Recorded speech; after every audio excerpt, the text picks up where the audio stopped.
Hello, everyone, and welcome to another edition of 100 Yards Football Sports Talk Radio. I'm your host and producer this evening, Logan Landers, and joining me to talk about the team preview for the 2023 Washington Huskies, Mr. Football, Vincent Turner. How you doing this afternoon, sir?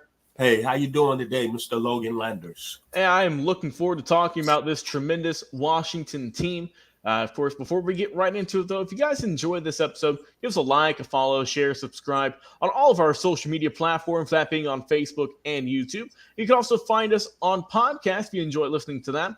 Audibly, you can check us out on any major podcast streaming platform like Spotify, Apple Podcast, iTunes, iHeartRadio, just to name a couple. That's thanks to the fine folks at the Believe Podcast Network for helping us out and hooking us up for the past few years now at this point.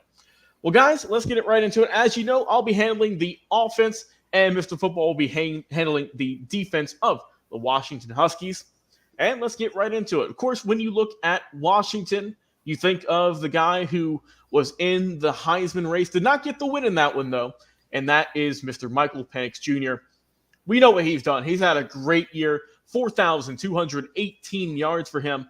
He's got 33 touchdowns, 9 INTs, only been sacked 10 times. Credit to the offensive line for their outstanding work this year. But there's a reason. There's a reason that Michael Penix Jr. was in the Heisman race. There's a reason he, it was one of the top 4 quarterbacks in the league, in the NCAA. And a great work he's done, and he's been something that you can't really find in numbers, and that is clutch. He's gotten big wins against Oregon, as we know, beat them twice this year. And they've gotten good wins against USC, Utah, Oregon State, just to name a few. Michael Penix Jr. has had solid performances in the vast majority of those games. But let's look at the rest of the team, because this is not just a one-man show, as we know. Washington is undefeated, and they need a little bit more help, obviously, beside Michael Penix Jr.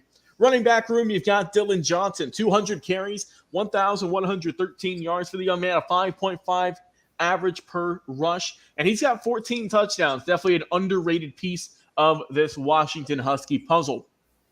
Receiving game, you've got some stars. You've got some great players. You've got, of course, Jalen Polk, 60 grabs, 1,000 yards flat on the season. He's got 8 touchdowns.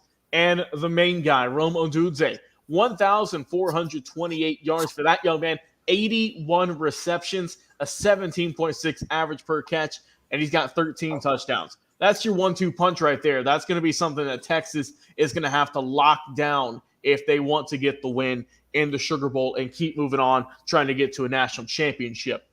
And as I always do, I always like to break down the kickers, because those always come up clutch, and you have to have a solid kicker, and especially in the top 4 playoff teams. And they are led by Mr. Grady Gross, 58 of 58 from the extra points. Didn't miss a single one this year. Only 13 of 17, though, from field goals. Didn't kick a whole lot of them this year. We know that offense put in some great work. The only ones he's missed this year, he's missed 3 from 30 to 39. He's missed 1 from 49 or 40 to 49. He's not kicked any this year from 50 plus. So if it gets a little bit too far out of his range, expect Washington to potentially go for it on 4th down, depending on where the yardage is going to be at. But we know Washington is a high-scoring team. They average 37.7 points per game. And when you're led by a guy who was in Heisman contention, you're going to be doing pretty good. There's a reason Washington is undefeated, and that's because of their great offense. But Mr. Turner, tell the people about their defense and how that's helped them lead them to the final Pac-12 championship, as well as an undefeated year and the number 2 team in the nation. But defensively, they led with one of the better 2024 NFL draft prospects at the defensive end spot in Braylon Trice. This is a gentleman that has 8.5 tackles for loss. He has 8 sacks on the season. He's the guy that carries the load for this University of Washington Huskies defense. Then I like what they got in the secondary. They got some playmakers. Jabbar Muhammad is an outstanding corner with 3 interceptions on the year. Then they got Dominique Hampton, another great football player at the safety position, 2 interceptions, 40 tackles on the year. And then they got a linebacker. Remember this name.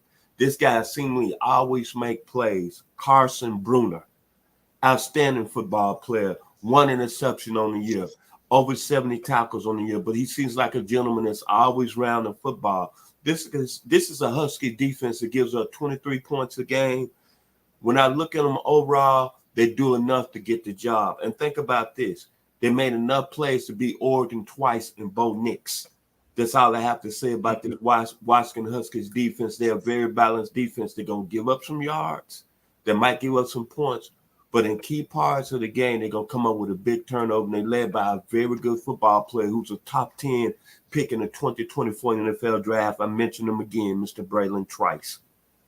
Yes, sir. Mr. Football, as always, it's a pleasure breaking down these teams with you, giving you guys, our fans, just a heads up and just a preview of what this team's all about here in Washington. Always fun talking sports with you, Vincent. I look forward to it each and every single week. Guys, if you enjoyed the video, give us a like, follow, share, subscribe on our social media channels, Facebook and YouTube. And, of course, download our podcast on Spotify, Apple Podcast, iTunes, iHeartRadio, or anywhere else you enjoy listening to podcasts. You are in luck. You can find us there each and every single week. We'll talk to you guys again on another live episode. Until then,